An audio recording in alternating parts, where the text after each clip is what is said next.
Nous sommes ici sur l'un des sites importants d'une bataille de la Seconde Guerre mondiale à Rixheim.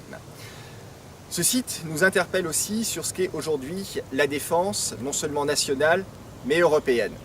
Force est de constater, lorsque vous regardez l'armée française, qui est une armée de grande valeur, de professionnels, de grande qualité, que les moyens qui sont à disposition de cette défense sont de moins en moins nombreux. La moitié du matériel roulant, flottant et navigant est hors service. Lorsque vous regardez la défense européenne, le constat est accablant aussi.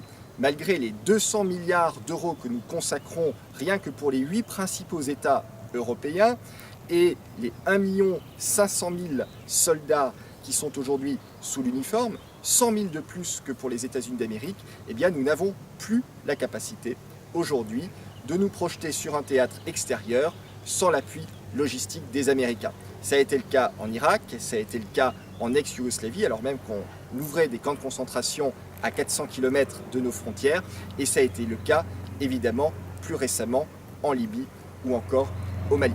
La question qui se pose aujourd'hui en matière de défense nationale et européenne est quelle voie dans laquelle nous souhaitons nous diriger.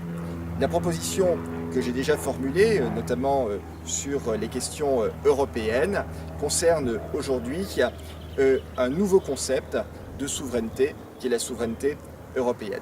Il est nécessaire d'aller non plus vers des défenses strictement nationales, mais aussi vers des défenses européennes qui soient capables d'agir pour les intérêts stratégiques de nos États, notamment sur l'approvisionnement en matières premières.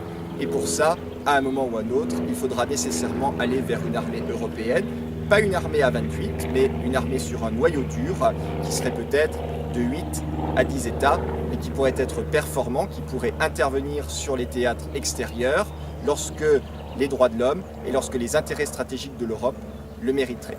C'est un engagement que je prends et pour lequel je me bats également au quotidien.